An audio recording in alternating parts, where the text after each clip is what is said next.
किस श्राप के कारण स्त्री समय से पहले विधवा होती है? कौन सी स्त्री के भाग्य में पुत्र नहीं होता? और मित्रों, आखिर किस श्राप के कारण कलयुग की स्त्रियां प्रेम नहीं करती हैं? आइए मित्रों जानते हैं। मित्रों, एक समय माता लक्ष्मी भगवान विष्णु के समक्ष बैठी हुई थी और चिंतित विचारों में डूबी हुई थी। तभी भगवान विष्णु कहते हैं, हे प्रिय, आप किस प्रश्न में इतनी उलझी हैं? प्रभु, मैंने देखा कि धरती लोक पर 3 प्रकार की स्त्रियां हैं जो आपस में सहेली हैं। उनमें से 2 स्त्रियां विधवा होकर के दुखी जीवन जी रही हैं, जबकि एक स्त्री सुहागन होकर के अपने पति के साथ सुखी जीवन जी रही है। प्रभु, यह बात मेरी समझ में नहीं आई, इसलिए मेरे मन में 3 प्रश्न बुझने लगे। अब मैं आपसे यह चाहती हूं कि आप मेरे तीनों प्रश्नों के उत्तर देकर के मुझे संतुष्ट करने की कृपा करें। मित्रों, इस प्रकार माता लक्ष्मी की बात को सुनकर के भगवान विष्णु कहते हैं, हे लक्ष्मी, तुम मुझे अपने तीनों कष्ट बताओ। मैं तुम्हारे प्रश्नों के उत्तर देकर के तुम्हें पूरी तरह संतुष्ट करने का प्रयास करूंगा। अब माता लक्ष्मी कहती है, प्रभु, मेरा पहला प्रश्न है, कौन सी चीज ऐसी है जो एक पत्नी अपने पति को मांगने से भी नहीं देती? मेरा दूसरा प्रश्न है, कौन सी स्त्री को जीवन में कभी सुख नहीं मिलता? और मेरा तीसरा प्रश्न है, कौन सी स्त्री समय से पहले विधवा हो जाती है? मित्रों, इस प्रकार माता लक्ष्मी के प्रश्नों को सुनकर भगवान विष्णु कहने लगे, तुम जिन स्त्रियां की बात कर रही हो, उनमें से 2 स्त्रियां विधवा होकर अपना दुखी जीवन जी रही हैं, और वहीं पर एक स्त्री सुहागन होकर के अपने पति के साथ अपना सुखी जीवन जी रही है। प्रिय, तुम जानना चाहती हो आखिरकार ऐसा क्यों है? तो मैं तुम्हें एक छोटी सी कहानी सुनाता हूं। इस कहानी को बहुत ही ध्यान से सुनना। आधी अधूरी कहानी सुनने वालों को आधा अधूरा ही ज्ञान प्राप्त होता है, जो जीवन में कभी काम नहीं आता, क्योंकि तुम्हारे तीनों प्रश्नों के उत्तर इसी छोटी सी कहानी में समाये हुए हैं। यदि तुमने इस कहानी को ध्यान से नहीं सुना तो आने वाले कलयुग में हमारी माताएं बहनें अपने सुहाग को संकट से नहीं बचा पाएंगी। हे प्रिय, तुम्हारे तीनों प्रश्नों के उत्तर तो तुम्हें अवश्य ही मिलेंगे, और साथ ही इस कहानी को सुनने वालों को संतुष्टि प्राप्त होगी। मित्रों, माता लक्ष्मी कहती हैं, प्रभु, मैं आपकी बात से सहमत हूं। आप कहानी शुरू करो। मैं कहानी को पूरी मन से सुनूंगी, और जब तक आप कहानी बोलेंगे तब तक मेरा मन किसी दूसरे स्थान पर नहीं जाएगा। तो चलिए मित्रों, कहानी को शुरू करते हैं। लेकिन उससे पहले है माता लक्ष्मी, जो भी दर्शक इस वीडियो को लाइक करे और चैनल को सब्सक्राइब करके कमेंट में जय माता लक्ष्मी लिखे, उन पर मां लक्ष्मी का आशीर्वाद हमेशा बना रहे। उनके घर में धन की कभी कोई कमी न रहे। उनका घर हमेशा खुशियों से भरा रहे। भगवान विष्णु कहते हैं, लक्ष्मी, सबसे पहले मैं तुम्हें उस स्त्री की कहानी सुनाता हूं जो सुहागन बन करके अपना सुखी जीवन जी रही है।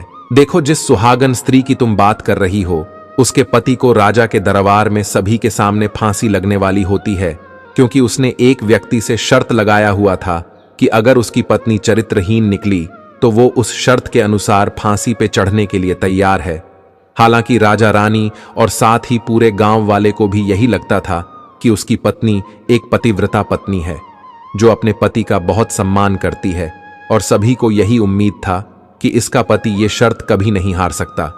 अब उस शर्त के हिसाब से उसे 2 दिनों में फांसी मिलने वाली थी, और इस प्रकार से जब राजा उससे उसके आखिरी इच्छा के बारे में पूछता है कि तुम्हारा अगर कोई आखिरी इच्छा है तो हमें बताओ, हम उसे अवश्य पूरी करने की कोशिश करेंगे, तब वह व्यक्ति, जिसका नाम मोहन है, वो कहता है, मैं अपनी पत्नी से अंतिम बार मिलना चाहता हूं। इस प्रकार राजा ने मोहन को आज्ञा दी कि ठीक है, तुम अपनी पत्नी से मिल सकते हो। फिर मोहन अपने घर गया और अपनी पत्नी से कहा कि आपने मेरे साथ में बहुत बड़ा विश्वासघात किया। मैंने आपके विश्वास पर राजा के दरबार में भरी सभा के सामने एक व्यक्ति से ऐसी शर्त लगाई कि अगर मेरी पत्नी का पतिव्रता धर्म कोई नष्ट कर दे तो मुझे फांसी लगा देना। अब मुझे 2 दिनों में फांसी लगने वाली है। मेरे साथ विश्वासघात करके तुमने ठीक नहीं किया। हालांकि दोस्तों, बात कुछ दिनों पहले की है। एक नगर में मोहन नाम का व्यक्ति रहता था, और उसे अपनी पत्नी पर पूर्ण विश्वास और भरोसा था कि वो पतिव्रता है, जिसकी महिमा वो अपने साथियों में बार बार करता था। नगर में सभी लोगों को उस पतिव्रता पत्नी को देखकर आश्चर्य होता था कि इसके परिवार में इतना प्यार और सुख कैसे है। और इसके घर का दिया हमेशा कैसे जलते रहता है।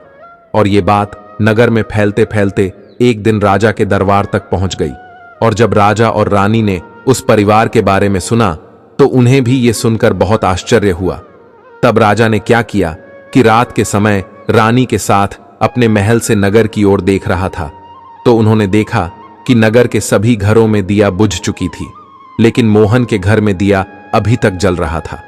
तब रानी महाराज से कहती हैं, हे स्वामी, ऐसा क्या है इन दोनों के बीच में जो कि इसके घर का दिया अभी तक जल रहा है। फिर कुछ दिनों के बाद राजा ने अपने सिपाहियों को बोलकर मोहन को राज दरबार में बुलवाया और उससे कहा कि तुम्हारे घर का दिया हमेशा कैसे जलते रहता है। तुम हर किसी से कहते हो कि तुम्हारी पत्नी पतिव्रता है। क्या वास्तव में आपकी पत्नी पतिव्रता है? क्या आपको पूर्ण विश्वास है? इस प्रकार राजा की बात सुनकर के मोहन कहने लगा, महाराज, मुझे पूरा विश्वास है और पूरे से भी आगे विश्वास है कि मेरी पत्नी पूरी तरह पतिव्रता है। अब उसी समय दरबार में एक व्यक्ति था जो कहने लगा, यदि मैं तेरी पत्नी का पतिव्रता धर्म खंडित कर दूं तो तुझे क्या सजा मिलनी चाहिए? दोस्तों, इस व्यक्ति को स्त्री जात पे बिल्कुल भी भरोसा नहीं होता था, क्योंकि उसकी खुद की पत्नी उसे धोखे में रखती थी और दूसरे पुरुषों के साथ संबंध बनाया करती थी। इसी बातों से परेशान होकर वो व्यक्ति राज दरबार में अपने पत्नी से अलग होने का फैसला करवाने आया था। इस व्यक्ति का स्त्री जात से पूरी तरीके से विश्वास उठ चुका था और उसे लगता था कि कोई भी स्त्री पतिव्रता नहीं होती। इसलिए मोहन से शर्त लगा लेता है कि मैं साबित कर सकता हूं कि तुम्हारी पत्नी पतिव्रता नहीं है, वो बस तुम्हें धोखे में रख रही है। फिर मोहन कहता है कि यदि तुम मेरी पत्नी का पतिव्रता धर्म खंडित कर देते हो तो महाराज, आप मुझे फांसी लगा देना। लेकिन यदि ये व्यक्ति मेरी पत्नी का पतिव्रता धर्म खंडित नहीं कर पाए तो इसको सजा क्या मिलनी चाहिए? तो राजा ने कहा, इस व्यक्ति को भी फांसी की सजा दी जाएगी। तब उस व्यक्ति ने स्वीकार कर लिया और मोहन से पूछा कि ऐसा क्या वस्तु लाऊं जिससे तू माने कि मैं तेरी पत्नी का धर्म खंडित करने में सफल रहा। तो मोहन ने उस व्यक्ति से कहा, यदि तुम मेरे घर से जाकर के मेरे विवाह के समय पर मुझे एक तलवार मिली थी, वो मेरी पत्नी ने बहुत ही संभाल कर रखी है, जो हमारी सुहाग की निशानी मानी जाती है। यदि तू वो तलवार लाकर मुझे दिखा दे तो मैं मान जाऊंगा कि मेरी पत्नी का धर्म तूने पूरी तरह से नष्ट कर दिया।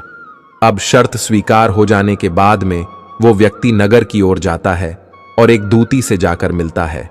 दोस्तों, वो दूती हमेशा एक दूसरे से भिड़ने का काम करती थी और जो काम कोई नहीं करता था वह काम करने में भी वो सक्षम थी।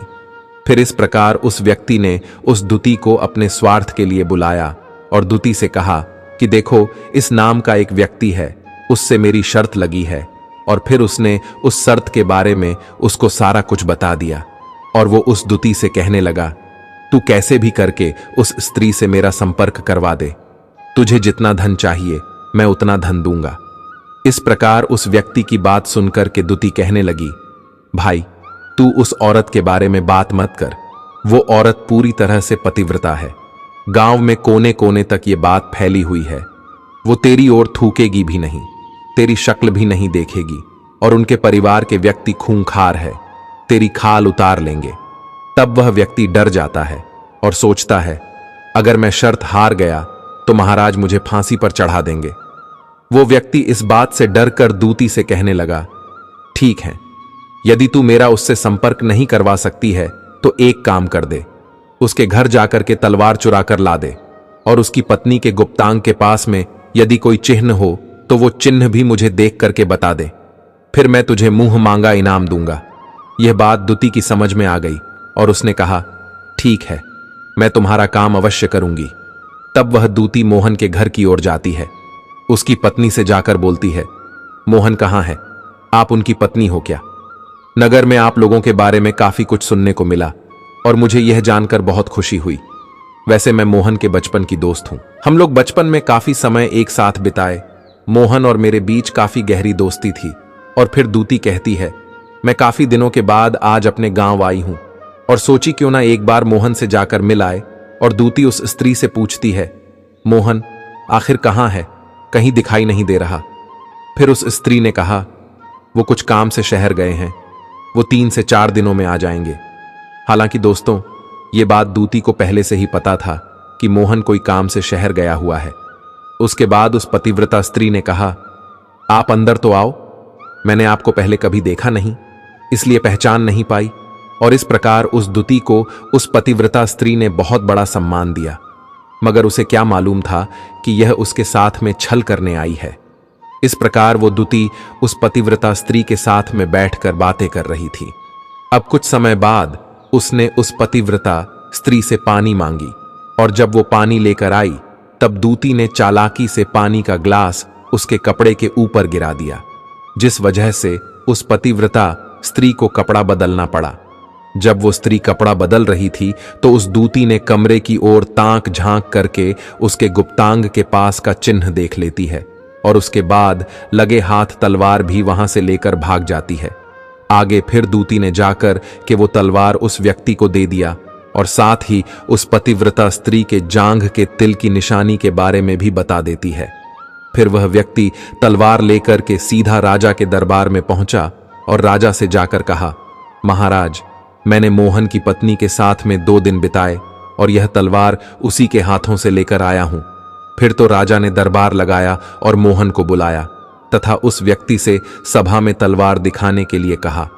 फिर राजा की आज्ञा पाकर के उस व्यक्ति ने मोहन को तलवार दिखाई और उसकी पत्नी की जांघ की तिल के बारे में भी बताया।